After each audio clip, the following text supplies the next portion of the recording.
Today is a good day because we're making this decadent Filipino-style chicken adobo along with the best garlic rice you've ever had and of course a little Filipino-style eggplant salad so you can feel a little bit better about yourself. I got you. But I would also like to clear up a little bit of a misconception about the Philippines and their food. I visited the country a few months back and as most tourists do, I went there for the picturesque views and the perfect beaches. Which is kind of unusual for me because normally I travel for food first and then everything else just falls in line. But when it comes to the Philippines, all I heard is that the food is pretty sugar and fast food heavy, so I did not expect very much. And after I visited a Jollibee, the #1 homegrown fast food chain of the Philippines, with their famous chicken joy and spaghetti, I was like, yep, I'm sorry Filipino friends, but I am not sure if those ketchup noodles should really be legal, so I do not recommend those. But then something interesting happened. I went on an island hopping day trip, and it's customary to start that off with a food hall at a wet market where you can buy anything you like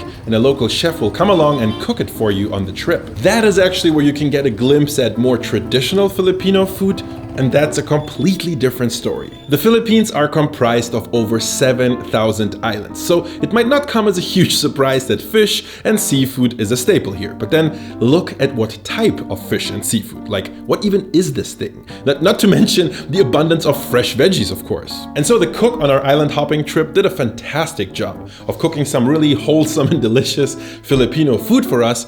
And more importantly, that food had nothing to do with the fast food ridden food courts and malls and bigger cities like Manila. Needless to say, that completely turned around my understanding of and view on Filipino cuisine, which I think deserves way more credit. And so here I am making a video about Filipino food for you guys, but it actually turns out that it's not so easy to pick a dish to introduce. Because if I told you to go out and buy malunggay, cassava, and that LSD fish from before, chances are you won't, but fortunately, there's a super traditional cooking technique in the Philippines which is not only easy to replicate all over the world, no, it also happens to be one of the tastiest flavor profiles I've come across in a long time. I am talking about Filipino chicken adobo. First of all, this doesn't have to be chicken. Any protein will work. Pork, shrimp, tofu, there are no limits. And secondly, if you just thought of like the Spanish Mexican adobo, you are mostly wrong, but also a little bit right. The Spanish word itself originally referred to preserving meat in a vinegar and paprika marinade. When the Spaniards then colonized the Philippines like 500 years ago, they would encounter a very popular cooking technique where people would braise food in vinegar. And of course, they were like, sí, esto es adobo. And so aside from maybe using vinegar in a marinade, a Filipino adobo and a Mexican or Spanish adobo really have nothing to do with each other. But history has already taken its course, and so adobo is the name we're stuck with. But now let's actually make a real Filipino adobo. I start with chicken thighs and drumsticks, which I'm gonna bravely score so we can maximize the surface area exposed to our marinade. You can use chicken breast too, but that's very easy to overcook, while dark chicken meat is virtually indestructible. Now let's start working on our actual adobo marinade. I'm gonna be using a few ingredients in there that are not super authentic in an adobo, but they are very common in the Philippines, and I really think they help elevate this adobo to a whole new level. So the first one will be some citrus juice. In the Philippines, with almost every single meal, you get a few calamansi on the side. Calamansi is a very small citrus fruit that is native to the Philippines, and I know it kind of looks like a lime, but it tastes pretty different. So if you can find calamansi wherever you live, good for you, but for everybody else, I'm just gonna recommend mixing a lime and a tangerine. That'll get you somewhat close.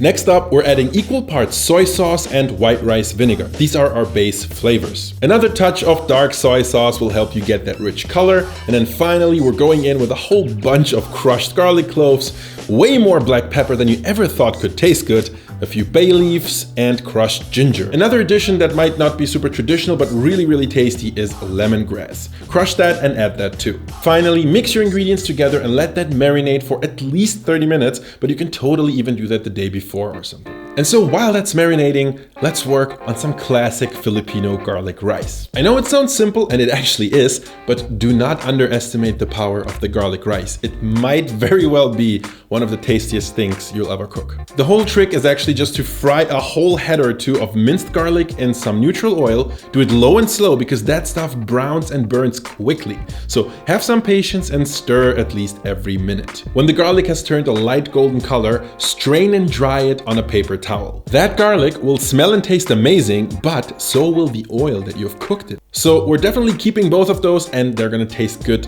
on anything. Case in point, we're gonna add some of both the oil and the garlic along with a pinch of salt to some washed white rice, give everything a mix, and then cook the rice just as we normally would, except this one's gonna taste about 7,000 times better. This is hands down my favorite way to eat rice ever. In the meantime, let's say our chicken is done marinating. So get out as much as you want to cook, pat it really dry, and brown it from both sides in some coconut oil, lard, or canola oil inside something like a Dutch oven. A little bit of browning will do, don't stress out over this step. You want to deglaze that with a little bit of water first and then add all of the remaining marinade. You can top that up with more water if needed until your chicken is mostly submerged, and then we'll briefly bring everything to a boil, cover and simmer for 40 minutes, flipping the chicken halfway through. You can actually perfectly use that time you have on your hands now to make this smoky yet fresh Filipino eggplant salad called Ensalada talong. I don't know, my Tagalog pronunciation is probably offensive, I'm sorry.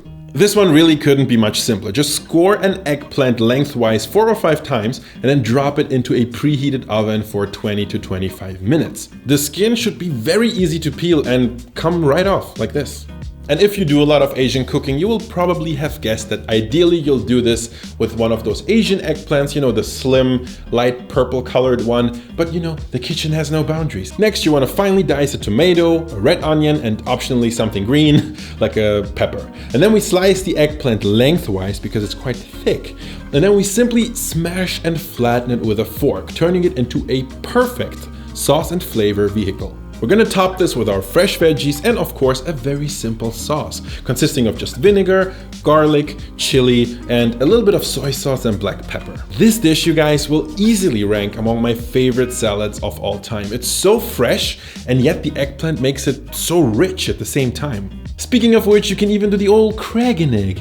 Drench your smashed eggplant in the egg mix and then fry up the legendary tortang talong. Oh my god. A very cool eggplant omelette technique brought to you by the people of the Philippines. Very tasty indeed. But let's get back to our chicken, which by now should be done braising, which means that you can enjoy the sight and smell of a super flavorful and also deliciously tender chicken.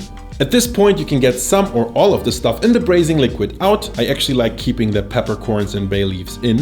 And then we aggressively reduce this. You can go as long as you want, but you probably know the drill. Just keep reducing until it looks more like a syrup than a watery solution. That's when it's gonna be good. So grab a piece of chicken, smother it in our intensely flavorsome adobo sauce, and don't forget to garnish with spring onions so it doesn't look like a brown blob on Instagram. There's another really tasty Filipino recipe that didn't quite make this video, but I'm gonna post it on my Patreon page. So thank you so much to everyone who's supporting me over there, and I'm gonna see you guys in the next video.